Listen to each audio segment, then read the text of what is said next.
Interviews are ongoing in Sierra Leone's capital, Freetown.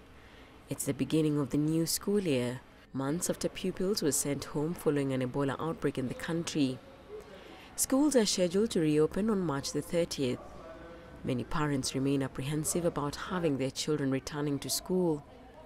Only last week, Sierra Leone recorded 81 new cases, including 26 in the capital, Freetown. We pray to God for the end of this sickness because we fear for our children when they go back to school. We are afraid. If it was up to me, I would not want schools to reopen yet until Ebola is finished. But since the government has passed its order, we just have to obey. We need to advise our children to be careful when playing with their friends because you cannot tell who is infected. Only God will save us from this.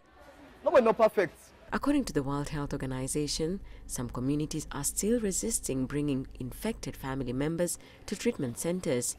On Thursday, Sierra Leone Red Cross workers went door to door in a shantytown in Freetown to trace people who have come into contact with those with the virus.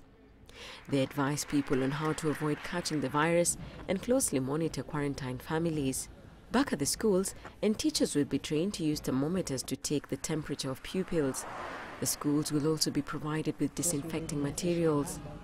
As I speak to you, the national assessment, which we said we will conduct, has been conducted.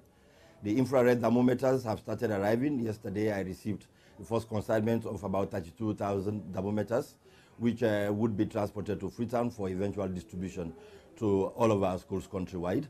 The government did promise that school fees would be paid for every school-going pupil in all of our government and government-assisted schools, from class 1 to senior secondary school 4. That process will commence next week. So I'm very, very happy that we are getting there. In all, more than 23,900 confirmed and suspected cases of Ebola have been reported since the outbreak began in December 2013, including some 9,800 deaths, according to the World Health Organization. Nearly 500 health workers have been among the fatalities.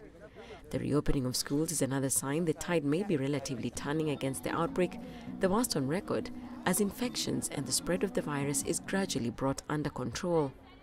Susan Mungeli, CCTV.